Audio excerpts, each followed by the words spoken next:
Sex. It's everywhere you look. It's a huge part of our culture, but us Brits tend to be tight-lipped when it comes to opening up about our personal sex lives. Until now. I ended up masturbating from like the age of 15. I just thought sex would solve most issues. It did for a while, until you realise people want way more than just sex. In this series, we're tackling the subject head-on. I think pornography had set a lot of unrealistic expectations for me of what sex was. Hugh Hefner used to call it like tits on a stick, and I'm not really built like that. In this episode, we're confronting the impact that watching pornography has had on some people's lives. I used pornography to really medicate a lot of the emotions that I had towards my childhood, towards the pressures that I was feeling at the time. No matter what I tried to do, I could not stop watching it. That's when I knew there was something up. Nothing is off limits. When I used to watch it morning, noon and night, pretty much, to the point where I was just exhausted. This is Sex After Porn Obsession.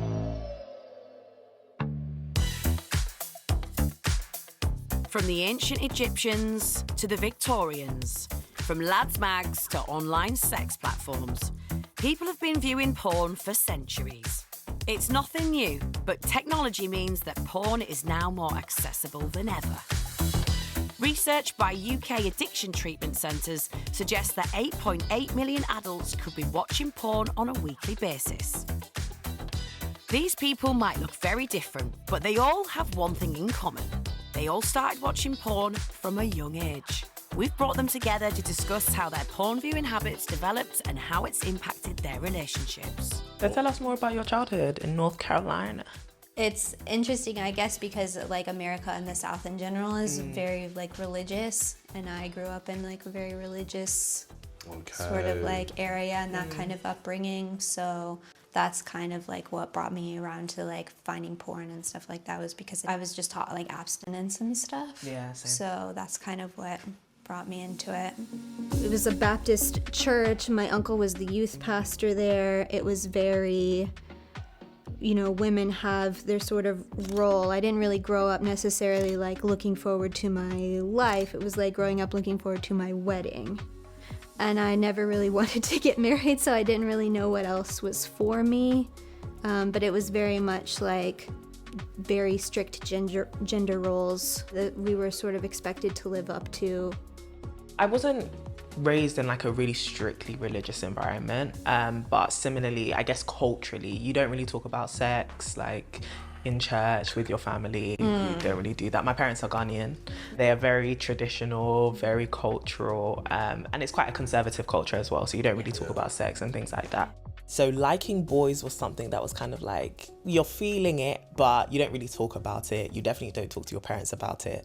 I am a child of West African immigrants, Ghanaian immigrants, so you don't really talk about, Mom, I have a crush on a boy at 11.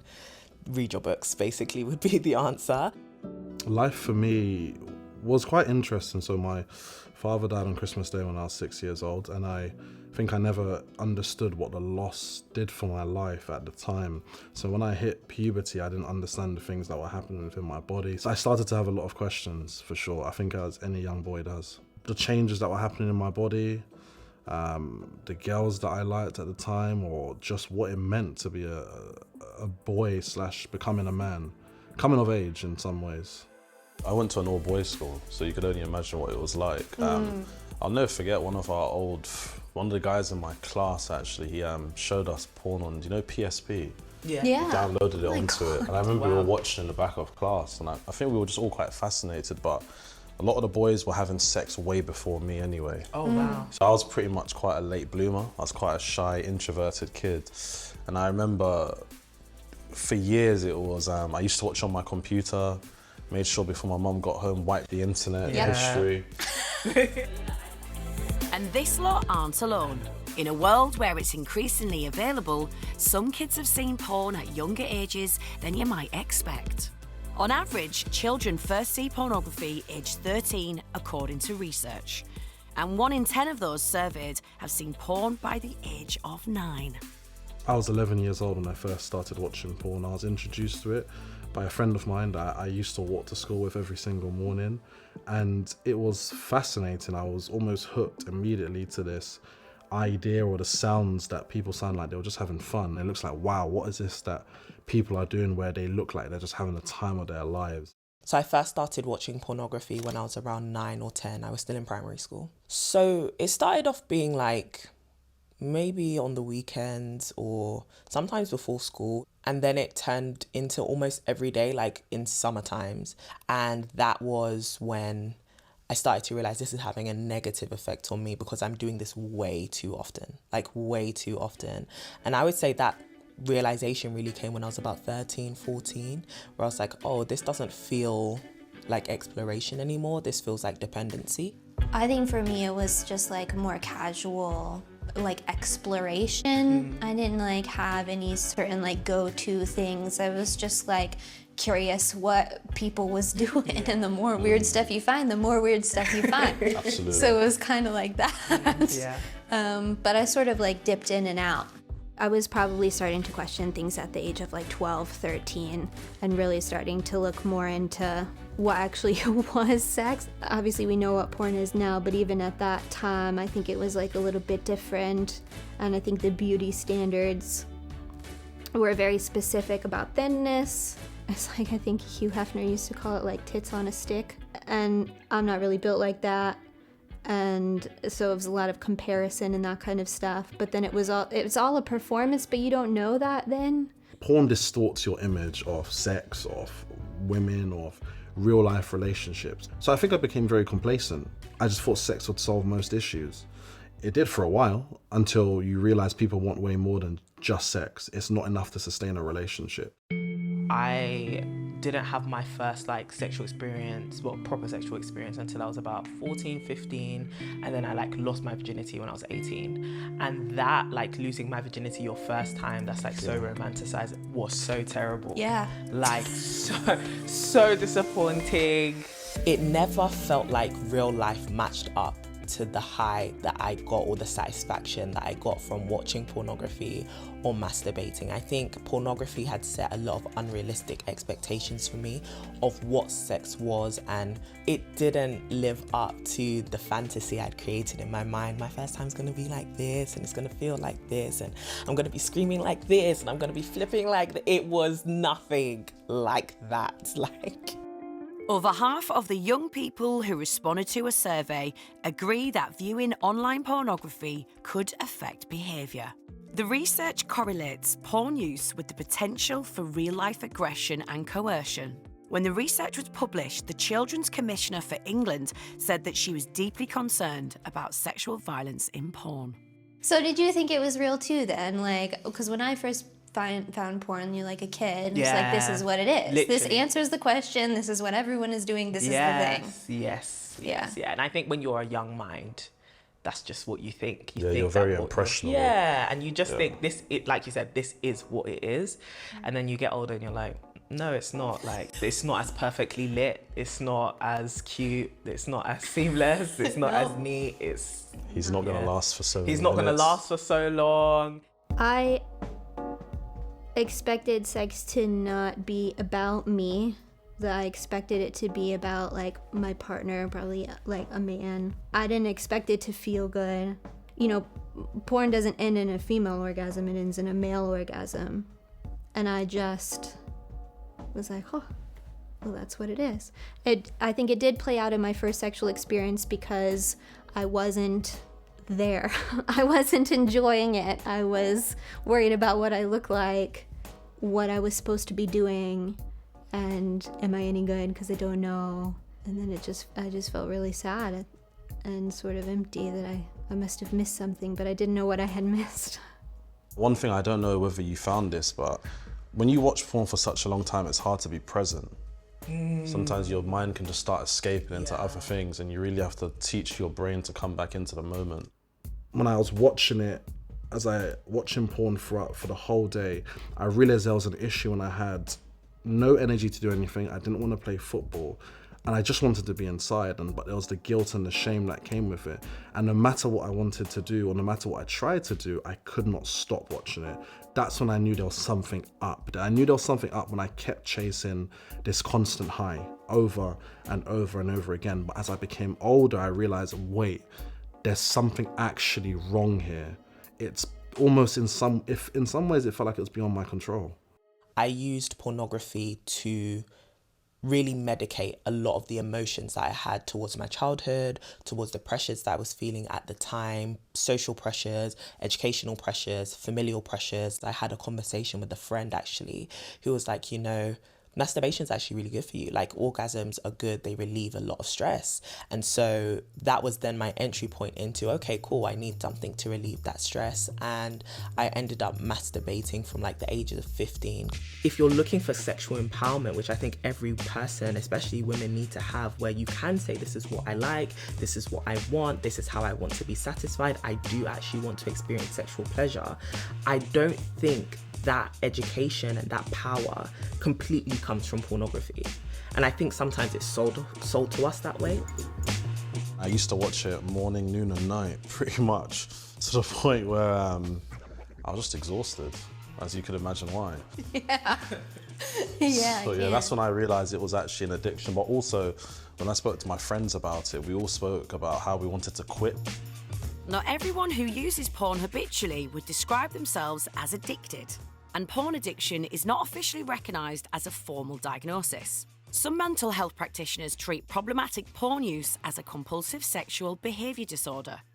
I always say the opposite of addiction is connection. Yeah. That is so good. Yeah. I'm gonna steal that. I don't know that I was necessarily like ever addicted to pornography. I don't know if I would ever say that, because it just have sort of like dipped in and out and dribs and drabs throughout my life. Yeah. So, and I can see that I'm doing this stuff and then sort of pull myself out of it. And it really is just as simple as like sharing it a lot of the time, isn't it? And just like letting somebody know, because then it just takes the shame and the self-judgment right out of it. Because I think a lot of it actually is the shame and the secrecy and, oh my gosh, no one else does this, this is so embarrassing, what are people going to think of me? No one would ever think that I would do something like this. And so it was just, I turned to my best friend and was like, you know, got a confession. Like, I watch pornography, I really want to stop. And it opened up this whole kind of worms with different people around, like, oh my gosh, me too. And I was like, wait, we all have the same secret. That's crazy. I realised I had an addiction when I got to university and I tried to take a step back from pornography. I realised that this wasn't something that I wanted to do anymore, that it had become an unhealthy dependency. And I always tell people, if you want to know whether porn is just something you do for recreational time or whether you have an unhealthy dependency on it, try to stop. I would always find myself fighting, like there was this internal battle, internal conflict around whether I could actually stop and whether I wanted to, and it would literally just leave me feeling so powerless.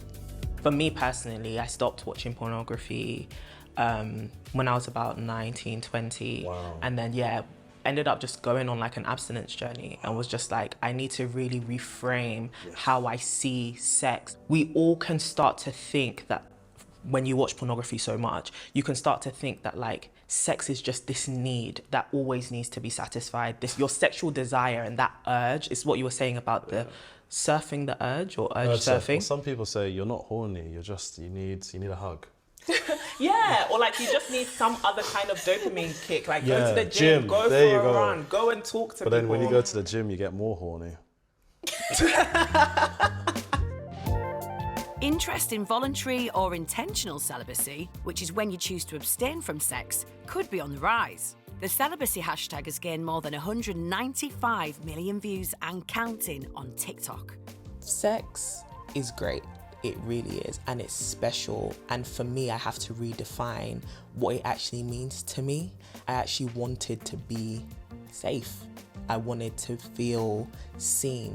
I wanted to feel loved. I wanted to be with someone who I could do that learning with, right? Because I was not a porn star and I wasn't expecting to be with one. I wanted to be with someone who was okay with that. And it wasn't just about the sex, it was actually about the intimacy. And I realized that you can't really cultivate that relationship with every single person.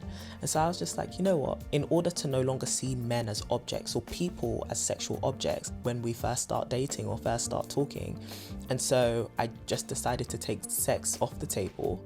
How has porn obsession affected this lot when it comes to their relationships? I think the lie that we've been fed is that if you have great sexual connection, you have most of what's needed in a relationship to make a relationship work, which actually is not true. Like you just described, relationships are so much more than just sex. It's, especially if you're talking about long-term relationships. I personally would forego sex for a great connection. And when I was younger, of course, I wouldn't say that, but I've realized if the sex becomes great, fantastic. If it doesn't, then I kind of can look past it. If the person that I'm with, I want to be with for the rest of my life, then personally I could look past it. But it's also because I understand as you get older, your priorities change. I think now I've got a far more realistic view on relationships. Personally, for me, I think it's a great filtering process, and I think it has led to more fulfilling, connecting relationships in general. And it has meant that sex, for me, has not been the bedrock of this entire relationship. Like, we actually have to connect as people. Do I even like you? Do I like the way you deal with situations? Is there like a friendship here before there is a sexual connection? Looking back, the impact that porn and masturbation had on my relationships was there was a fear of commitment, for sure. And I felt as if whatever I wanted I could get, where I could pick somebody up and drop them whenever I wanted. I was prolifically cheating, for sure. And I had no remorse. I did not care. How about you? How do you feel like pornography affected your sex life? Well, I had some sort of like other things going on in my life with like addiction. My mom got really sick when I was really young. So there was like loads of other kind of contributing factors, but I ended up getting into relationships with like typically older men who were typically not very nice.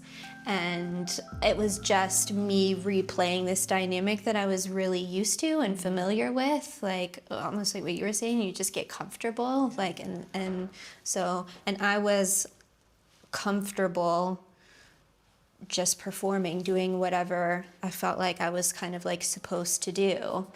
And it took me like a long time to realize that it was supposed to be like mutual. Do you know what I mean? Like, I couldn't even really get there in my head for a really long time. I don't think I had the revelation that sex could be good for me as well until probably after yet another relationship and then divorce in my 30s. And then I was like, okay, maybe I can enjoy this too. Maybe this can be for me, and maybe I can try to let go finally of some of this like very internalized shame about the whole thing. So is it possible to have a healthy relationship with porn? One study by the University of Montreal indicates that certain groups of young adults who took part in the research reported improved sexual satisfaction when using romantic pornography. Then I did turn to porn again as a way to help me discover that part of myself, but I did it in a very different way than what I did the first time. I watched like sex toy reviews to kind of get an idea of like, okay, what are other women like looking for in like toys and what do they like? And I found audio porn, which I found so interesting and so helpful because nothing was being depicted to me. It gave me a chance to allow myself to go into that headspace and to just think. Cece, Sean and Courtney have really opened up about a topic that must be difficult, and they're living proof that there is life and even sex after porn obsession. Giving up porn was probably one of the best decisions I've ever made. The addiction made me lose connections, and now I'm trying to be connected to people that I genuinely love and I really care about. I can't speak for other people, but for me, porn, definitely the negatives far outweigh the pros. Having those conversations more openly will allow people to realize, one, I'm not the only person, so I don't need to be feeling this like guilt and like need to really hide this thing because I'm actually not the only one who watches pornography or does this thing. But also it allows them to actually start talking about why and start talking about what they may need and how they feel towards it as well, because there are some people who are like, yeah, I watch pornography, I actually really enjoy it, it's great. And then there are some people who are like, I watch it, but I don't want to watch it anymore. And then you actually start to get people the help or the support that they may actually need. I would say if people are really struggling with porn, find something bigger than yourself that allows you to stop. If you really care about your partner, your kids, or whoever it might be, or if you want to change your life, change it. If you've been affected by some of the issues raised in this film, details of help and support are available at bbc.co.uk/actionline.